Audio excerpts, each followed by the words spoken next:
Porto União aconteceu mais uma edição, a edição de número 85 da Festa da Fogueira de São Pedro e São Paulo. Após aí 2 anos sem poder realizar este grande evento devido ao período pandêmico, muita gente foi prestigiar o acendimento da fogueira. A festa foi tranquila, organizada, não tivemos nenhum problema quanto à área de segurança pública.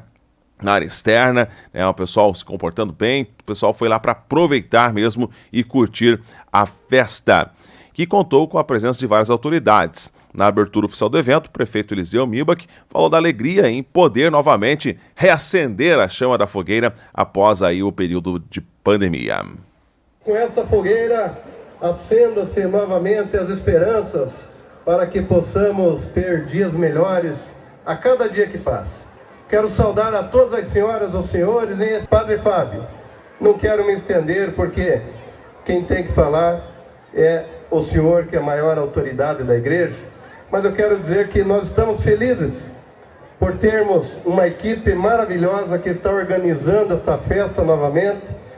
E nestes anos de paróquia de São Pedro, os 15 anos de paróquia, certamente nós poderemos e teremos muitas festas maravilhosas para que possamos comemorar esta data importante, que é a data de São Pedro e São Paulo, do qual comemoramos hoje.